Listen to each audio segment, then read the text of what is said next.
आप देख रहे हैं गुलिस्तान न्यूज़ और मैं हूं वसीम गुत्तू। इस वक्त हम खलेनी डोडा में हैं और जिस तरह से आपको बताऊं कि मेरे बिल्कुल पीछे आप देख सकते हैं ट्रामा हॉस्पिटल जो कुछ टाइम पहले बनाया गया था, मगर आज की डेट में बद से बदतर इस ट्रामा हॉस्पिटल की हालत है क्योंकि गंदगी के अंबार चारों तरफ से लगे हैं और मसा कहीं ना कहीं थोड़ी सी जो है राहत मिली है लोगों को कोविड से, मगर यहाँ से हम देख रहे हैं कोई नई बीमारी पैदा ना हो क्योंकि गंदगी हॉस्पिटल का इस तरह का निज़ाम जो है, इस निज़ाम पे बहुत सारे लोग जो है सवाल उठा रहे हैं। ये आप देख सकते हैं कि 2017 में इसकी जो इनॉग्रेशन की गई है, तब के जो मिनिस्टर थे हेल्थ के वो बाली भगत जी थे और एमएलए जो थे शक्तिराज परिहार जी थे। मगर हालत आप देख लीजिए इस हॉस्पिटल की किस तरह की है, ये आप देख लीजिए गंदगी, और ये देख लीजिए किस तरह का जो काफ़ी सालों से हम देख रहे हैं कि लगता है ऐसा कि काफ़ी सालों से मकड़ी के जाल आप देख सकते हैं किस तरह के हैं, और यहाँ पे जो है पर्चियाँ कटवाई जाती हैं।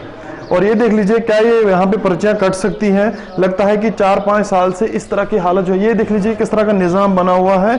और कुछ मकामी लोगों ने हमें इस तरह की इन्फॉर्मेशन दी, फिर हम यहाँ ग्राउंड पे पहुंचे।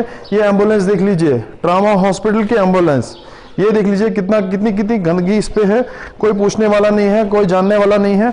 ये आप देख लीजिए कि टायर इस गाड़ी का पंचर है। सवाल यहीं पे खड़ा होता है कि अगर ये एम्बुलेंस कहीं पे एक्सीडेंट होता है, किस तरह से रेस्क्यू करेगी, किस तरह से वो उन पेशेंटों को यहाँ तक पहुँचाएगी। कहीं ना कहीं इन सारी जो चीज़ों पे हैं सवाल उठ रहे हैं, लोगों की तरफ से सवाल उठाए जा रहे हैं। मेरे साथ बातचीत करने के लिए हैं सैमो डोडा, इनसे बातचीत करते हैं क्यों इस तरह की हालात बने हुए हैं। और जितने भी आपको बताना चाहूँगा, जितने भी हाईवे पे हमारे एक्सीडेंट होते हैं उन पेशेंट को यहीं पे लाया जाता, मगर यहाँ पे हालत नहीं है पेशेंट को लाने की। सर आपका वेलकम है, क्योंकि बातचीत करना बहुत ज़रूरी है। जिस तरह से हम देख रहे हैं आप ही के अंडर ये आता है, क्यों इस हॉस्पिटल की इस तरह की हालत है, क्यों इस हॉस्पिटल पे सवाल उठ रहे हैं। ट्रामा हॉस्पिटल काफ़ी सालों पहले बनाया गया है, इनॉग्रेशन भी इसकी की गई है। तब आज जो एक्स-एमएलए डोडा है शक्तिराज परिहार, तब वो एमएलए थे। उससे पहले जो अगर हम मंत्री की बात करें तो बाली भगत जी थे। इसकी इनॉग्रेशन साफ तौर पे की गई है और उसके बाद क्यों नहीं इसको सही तरीके से फंक्शन में लाया गया। जिस तरह से हम देख रहे हैं कि एक्सीडेंट वाले जितने भी हाईवे वाले एक्सीडेंट हैं उनको जीएमसी डोडा लाया जाता है, कुछ लोगों की जान आधे रास्ते ही चली जाती है। क्या बताना चाहोगे? मैं इसमें यही बताना चाहूँगा कि ये हॉस्टल जो बना था यहाँ पे हमारा सब सेंटर था। सब सेंटर के बाद जब ने यहाँ के एक ट्रॉमा सेंटर का बिल्डिंग का पैसा आया और उनने यहाँ ट्रॉमा सेंटर बनाया। लेकिन इस ट्रॉमा सेंटर को बनाने से उनने ये यहाँ तो बिल्डिंग बना दी, लेकिन इसके लिए जो हमारा स्टाफ था सैंक्शन स्टाफ नहीं थी। और जब इस यहाँ पे बना कंप्लीट हुआ तो उस वक्त के सीएमओ साहब ने यहाँ पे एक पूरा जिनने गवर्नमेंट ने मांगा कि इसमें कितनी आपको स्ट्रेंथ चाहिए, इसमें ट्रॉमा हॉस्पिटल के लिए एज पर गाइडलाइन क्या क्या चाहिए। तो उसी वक्त हमने यहाँ से एक चिट्ठी भेजी ऊपर, जिसमें हमने पूरा एक क्लियर कर दिया कि हमें ये चीज़ें हमें इस ट्रॉमा हॉस्पिटल में चाहिए। तो हमें यहाँ से भेजा है और जब सैंक्शन होके आता है, क्योंकि ह्यूमन रिसोर्स की बहुत ज़्यादा ज़रूरत है इसमें। जब तक ह्यूमन रिसोर्स नहीं होता तो बिल्डिंग में इलाज किसका होगा? जब हम यहाँ पे सर्जन होगा, एनेस्थेटिस्ट होगा। ये आपको थोड़ा सा मैं रोकना चाहूँगा और आपकी जानकारी के लिए बताना चाहूँगा, यहाँ के लोगों ने इस हॉस्पिटल का नाम डाला है ड्रामा हॉस्पिटल, क्योंकि ट्रामा हॉस्पिटल से ड्रामा बन गया, क्योंकि हालत जो इसकी है वो सही नहीं है। गंदगी के अंबार, हॉस्पिटल का निज़ाम इस तरह का नहीं होता है। वो तभी होगा जब यहाँ इसके लिए स्ट्रेंथ हो। किसी को काम को कराने के लिए, एक सड़क को बनाने के लिए मजदूर की जरूरत है। हमने यहाँ पे ट्रॉमा सेंटर बनाया, गवर्नमेंट का काम था ट्रॉमा सेंटर, लेकिन साथ साथ में काम ये था कि वो वहाँ पे सैंक्शन स्ट्रेंथ भी भेजें। अब हमारे अगर हम बात करेंगे बड़ा अच्छा रहेगा, आप थोड़ा सा चलें भी तो थोड़ा सा बताएं क्या पूरी वजह क्या है? वजह यह है कि स्ट्रेंथ आ गई, स्टाफ सैंक्शन हो जाएगा। जब सैंक्शन स्टाफ हो जाएगा उसके बाद यहाँ पे फुली फंक्शनल होगा। थोड़ा सा नहीं लगता आपको कि अगर यहाँ पे फंक्शन सही तरीके से करता जीएमसी जो हमारा है वहाँ पे कम भीड़ देखने को मिलती होता है। यही है, रिक्वेस्ट है आपके माध्यम से कि अगर इस पे होता, यहाँ पे पूरा स्टाफ सैंक्शन होता, ह्यूमन रिसोर्स आता तो यहाँ पे पूरा फंक्शनल होता और हमें जीएमसी का पूरा जो है वो यहाँ पे फंक्शनल, ये लोड कम होता है जीएमसी पे का लोड कम। देखिए जिस तरह से हम देख रहे हैं कि यहाँ पे जो पर्ची काटी जाती है, थोड़ा सा दिखाना चाहूँगा। ट्रॉमा हॉस्पिटल के डिजाइन पे बना है, लेकिन ट्रॉमा हॉस्पिटल को पर्ची काटने के लिए भी मैंने यहाँ तक आपको बोल दिया कि यहाँ पे ह्यूमन रिसोर्स की कमी है। ह्यूमन रिसोर्स यहाँ पे आ जाएगा तो ये फुली फंक्शनल हो जाएगा। ठीक है, हम देख रहे हैं कि साफ सफाई यहाँ पे प्रॉपर तरीके से है ही नहीं, साफ सफाई वाला भी नहीं है यहाँ पे। मैंने पहले आपको कहा कि यहाँ पे मेन चीज़ जो है कि स्टाफ हो, ह्यूमन रिसोर्स हो। सफाई तो सफाई वाला ही करेगा ना, जिस चीज़ के लिए जिसको यहाँ पॉइंट किया जाएगा वो करेगा। लेकिन जब यहाँ पे एक सब सेंटर का स्टाफ है, 2 FMPHW और एक डॉक्टर उठा के खिलाए असर से उठा के उसको यहाँ रखा है ताकि वो माइनर जो यहाँ पे देखे देखे। अदरवाइज ये फैमिली वेलफेयर सेंटर है। कुछ हमसे बात करने के लिए सैमो हमसे बात कर रहे थे और जिस तरह से बता रहे थे कि यहाँ पे मैन पावर कम है और काफ़ी सालों से हम भी जो है रिमाइंडर देते रहे हैं, मगर अभी तक जो है मैन पावर यहाँ पे पूरी नहीं हुई है। ये निज़ाम जो है ये सुधरना चाहिए, क्योंकि इस हॉस्पिटल पे दुनिया को उम्मीदें हैं, मगर ये उम्मीदें कहीं ना कहीं आज की डेट में जो है कहानी बन चुकी है। ये हालत देख लीजिए, ये दिखाना चाहूँगा, ये हॉस्पिटल का निज़ाम ऐसा नहीं होना चाहिए। ये देख लीजिए थोड़ा, बेड किस तरह से रखे गए हैं, कोई जानने वाला नहीं है, कोई पूछने वाला नहीं है। और जो यहाँ के इर्द गिर्द वाले लोग हैं उनका ये भी कहना है, जो हॉस्पिटल के डॉक्टर हैं वो साफ़ सफाई करते हैं। तो कहीं ना कहीं हैरान करने वाली ये सारी तस्वीरें हैं। मुझे उम्मीद है जिस तरह से सैमो ने बताया कि जल्द से जल्द ये सारी चीज़ें देखी जाएंगी, जो भी यहाँ का निज़ाम है उसको सुधारा जाएगा। आने वाला टाइम ही बताएगा कि कब तक इस निज़ाम को सुधारा जाएगा। थोड़ा सा आपको दिखाना चाहेंगे कि ये आप देख सकते हैं कि वॉशरूम किस तरह के हैं।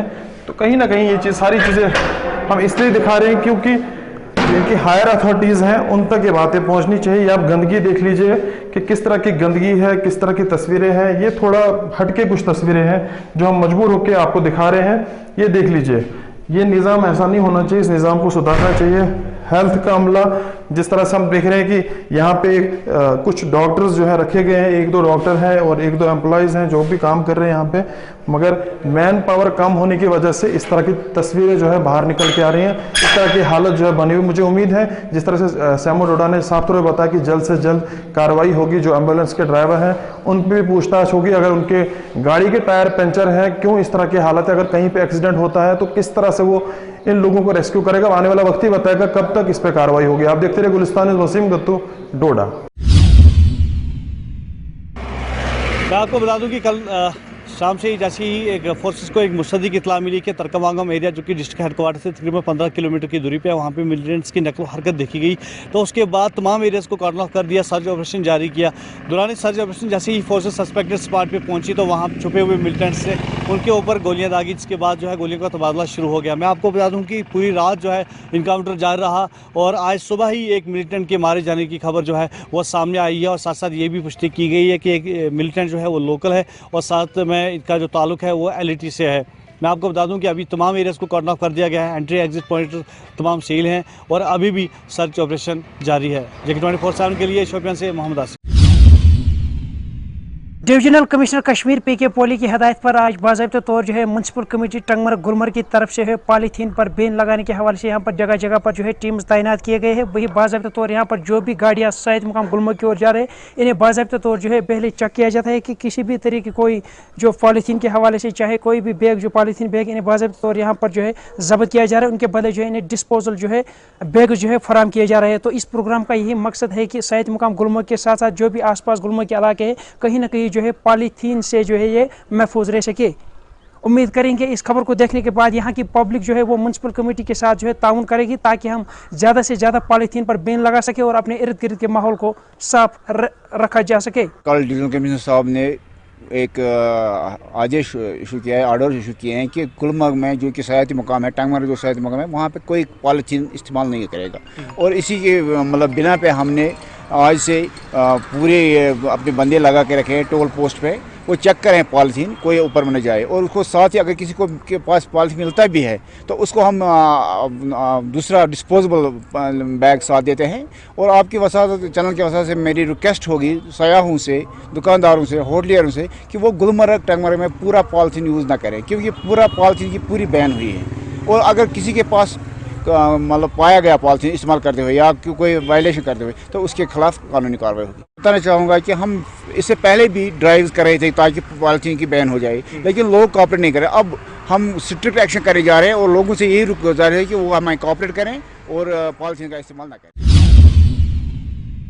मैं इस टाइम सांबा के चकमंगा इलाके में मौजूद हूं और आपको बताते चले कि तमाम चकमंगा के जो BPL परिवार हैं, गरीब परिवार हैं, वो आज प्रदर्शन कर रहे हैं बिजली विभाग के खिलाफ और गुहार लगाई जा रही है कि जो इतने ज़्यादा बिजली के बिल इनको सौंपे गए हैं, 1-1, 1.5 लाख रुपए बिजली के बिल आए हैं और ये परिवार इतने सक्षम नहीं है कि ये बिल अपना चुका पाएंगे, बशर्ते इनका बिल जो है वो बिजली का माफ़ किया जाए। ये गुहार जिला प्रशासन सांबा को, LG प्रशासन को और बिजली विभाग को लगाई जा रही है। और कहीं ना कहीं इनका साफ तौर पर कहना है कि गरीब परिवार है और घरों पर आकर चेक चेक भी कर सकते हैं अधिकारी की कितनी बिजली ये इस्तेमाल कर रहे हैं। एक एक बल्ब, एक एक पंखा लगाया हुआ है, लेकिन उसके बाद में बिल इतना ज़्यादा है कि ये इस हालत में नहीं है। दिहाड़ीदार लोग हैं, बड़ी मुश्किल से अपने परिवार का ये गुजारा कर पा रहे हैं, लेकिन अब ये अपील कर रहे हैं कि ये बिल माफ़ किए जाए और नए सिरे से शुरुआत कर नए बिल इनको दिए जाएं ताकि ये हर महीने अपना बिल चुका पाएं। लेकिन ये भी कह रहे हैं कि पहले जब ये कोई बिल लेने आता था तो 100, 150, 200 रुपये देकर जो वो हम ये सोचते थे कि शायद हमारा बिल जो है वो ऊपर चढ़ रहा है,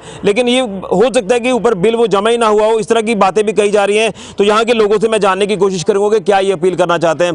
तो आप इनके समर्थन में आए हैं और एक इनकी तरफ से अपील कर रहे हैं एलजी प्रशासन को, बिजली विभाग को, कि ये बिल माफ़ किया जाए। क्या कहना चाहते हैं, कितने ज़्यादा बिल आए हैं कि आपको लग रहा है कि ये चुका पाएंगे, और क्या आप मांग करना चाहते हैं प्रशासन से? देखिए ऋषि जी, जैसे ये बिल आप देखिए 1,35,000 रुपया बिल है, और वैल्यूएशन करनी होगी तो इनके मकान की विद लैंड कॉस्ट इतनी नहीं पड़ती होगी। जब से बिजली यहाँ पे इंट्रोड्यूस हुई है हमारे इलाके में, आज से 40 साल पहले, 50 साल पहले जब से बिजली आई है, तब से ये कनेक्शन चल रहे हैं। पहले किसी ने नहीं बोला, और आज जब इनकी माली हालत हो गई है, सरकार इनके ऊपर, डिपार्टमेंट इनके ऊपर बंदे भेज के ये नोटिस वो कर रहे हैं कि हम आपके बिजली के कनेक्शन काट देंगे, तो ये चीज़ तो गलत है ना। ये बिजली एक पानी रोटी के जैसे बेसिक एम्यूनिटी है, ये हर किसी का इसका हक है, हर किसी को इसका अवेल करना हर किसी का हक है। लेकिन सरकार देखिए ये तानाशाही पे चल रही है इस टाइम पे। ये लोग इतना बिल नहीं दे सकते। कोई किसी के घर में बर्तन मांज रहा है, कोई किसी के घर में झाड़ू पोछा कर रहा है, जब दिहाड़ी लगा रहा है कहीं पे, लड़के हैं जो मर्द लोग हैं वो मिस्त्री का, लेबर का काम कर रहे हैं, तो वो कितना इनकम कमा लेते हैं शाम को। तो सरकार ने इसके बारे में सोचना चाहिए, डिपार्टमेंट ने भी सोचना चाहिए। एक जो हर महीने सूद के ऊपर सूद, सूद के ऊपर सूद, कंपाउंड इंटरेस्ट चला जा रहा है। इनका बिजली का बिल अगर 18,000 होगा तो जब से ये चल रहा है आज तक ये नॉर्मल बात है कि 1,35,000 पहुँच गया होगा। इंटरेस्ट पर इंटरेस्ट जो वो आता रहा है इनका। तो अब आप क्या अपील करेंगे इनकी तरफ से? जी, हमारी सरकार से यही अपील है कि इनके जो पुराने बिल हैं, पता नहीं कब के हैं, ये हमें भी नहीं पता है, इनको भी नहीं पता कि कब के हैं। ये माताएं हैं, शायद इनकी शादी से भी पहले के कनेक्शन चल रहे हैं। ये पुराने बिल माफ़ किए जाएँ और नए सिरे से इनके बिल इशू किए जाए। इनको जो कनेक्शन इशू करने हैं उनका नए सिरे से हर महीने ये बिल पे करेंगे। चलिए माँ जी, क्या नाम है आपका? मेरा नाम राम प्यारी है जी। कि आखना चाहते हो जो बिल इन्ना ज़्यादा आया था, बड़ा बिल है, 1,15,000 रुपया बिल है, कि क्या आखना चाहते हो, माफ़ करना बिल, क्या आखना चाहते अस बच्चे ये गल आखना सरकार अगे ही आखना अस नहीं दे सकते, माफ़ होना चाहिए। जो भाई नवे सिरे जो कर गए 100-200 रुपया जो होगा सब लोगों ने घर भांडे मांजिए या कि'यां भी करके वो देगे। अस इन्ना अस किराया नहीं दे सकते। इन्ना बिल आया कि है बड़ा ज़्यादा 1,15,000? पता नहीं भाई कि'यां आई है। एक पक्खा लाया है, एक बल्ब लाया है, एक कमरा है, और बाद भी इन्ना बिल है। हाँ, तभी इन्ना बिल आवा। अच्छा, हूँ तू चाहते हो बिल माफ़ हो जाना? माफ़ होने चाहिए। घर च किन्ने लोग न? घर छोटे बच्चे ने, 3 बच्चे छोटे, एक बहू है मेरी, एक मैं है, एक मेरा लड़का है। 7 जी है। दिहाड़ी लाते हो? हाँ, दिहाड़ी लाते, दिहाड़ीदार। बिल्कुल। क्या नाम है आपका? सुकुंदरा जी। क्या कहेंगे, आपका भी बिल बड़ा ज़्यादा है, 1.5 लाख रुपए के पास बिल है आपका, 1,35,000, क्या कहेंगे? मैं ये आखना चाहनी हाँ पे बिल जेह्ड़े माफ़ होने चाहिए। गरीब लोग अस लोकें दे घर कम्म करियै रुट्टी खन्ने आं, ते मुड़े जेह्ड़े बेचारे ते ओह् ध्याड़ीदार ने, ते माफ़ होने चाहिए। अस इ'यै प्रार्थना मंगने आं उं'दे कोला ते माफ़ होने चाहिए सानूं भी। किन्नी बिजली इस्तेमाल करदे हो तुस? किन्ने पक्खे किन्ने बल्ले होने? इक्कै पक्खा है। अच्छा, इक्कै पक्खा है ते इ'यै इन्ना बिल आई गेदा, मैं कुत्थां मकाना बेचारी, गरीबनी ऐ मैं बेचारी, अग्गे विधवा मैं, ते होर समां परेशानी पेई गेदी, इन्ने पैसे कुत्थां मंगागी, कुत्थां रुट्टी खागे, इ'यां सोच रौंह्दी। 3 जीव ऐ कुल, ते अग्गे मैं बेचारी विधवा ते होर टेंशन पाई ओड़ी। यानी तुस भी चाहते हो बिल माफ़ हो जाना? माफ़ होने चाहिए जी, इन्नी अपील है मेरी पे, माफ़ होने चाहिए, गरीबी पे माफ़ होने चाहिए। अस थोड़े थोड़े देगे भाई, जेह्ड़े मुड़ियै बिल लागगे अस मंगागे 200 जेह्ड़ा जोड़ा ओह् दे आरगे भाई। बिल्कुल, यहाँ के लोग मना भी नहीं कर रहे कि हम बिल जो है वो नहीं देंगे, ये कह रहे कि हम बिल देंगे, चाहे थोड़ा थोड़ा कर देंगे, लेकिन ये वाले जो भारी अमाउंट है 1.5 लाख रुपया जो इनका बिल आया वो माफ़ कर दें, नए सिरे से एक शुरुआत कर दें, ये गुहार लगाए जा रहे हैं। हालांकि ये जो प्रदर्शन भी आप कह सकते हैं, इसको अपील भी कह सकते हैं, जो इन तमाम चकमंगा इलाके के लोगों ने आज प्रदर्शन कर ये बिजली विभाग के साथ गुहार लगाई, ज़िला प्रशासन के साथ, एलजी प्रशासन के साथ। और ये एक यहाँ की ही तस्वीर नहीं है, इससे पहले भी आप कई अलग अलग इलाकों की तस्वीरें देख चुके हैं। यहाँ पर तमाम बीपीएल परिवार ये गुहार लगा रहे हैं कि उनके बिजली के बिल माफ़ किए जाएँ। और देखिए एक एक बल्ब, एक एक पंखा, और न जाने कब से बिल जो है वो नहीं दिया होगा, और कैरी फॉरवर्ड कर कर कंपाउंड इंटरेस्ट चढ़कर यहाँ तक बिल पहुँच गया कि ये अब पूरी तरह से सक्षम ही नहीं है। लेकिन ये मैं आपको पहले भी शुरुआत में बता रहा था कि कई जो लोग होंगे वो इनसे बताया जा रहा है कि 100-200 रुपए लेकर जाते थे, क्या वो वहाँ पर चढ़ा है सरकारी खाते में या नहीं चढ़ा, वो ना तो ये लोग जानते हैं ना वो लोग बताते हैं सही में। तो इसलिए यही कहा जा रहा है इनकी तरफ से कि ये बिजली के बिल माफ़ किए जाएँ और एक नए सिरे से शुरुआत की जाए। अब देखना यह है कि क्या वाकई में प्रशासन इन बीपीएल परिवारों के बारे में सोचती है या नहीं, ये तो आने वाले वक्त में पता चलेगा। लेकिन कहीं ना कहीं लोग काफ़ी मायूस नजर आ रहे हैं कि इतना बिल हम नहीं दे सकते। फिलहाल के लिए ऋषि कजूरिया, जगरू 24/7 न्यूज़ के लिए।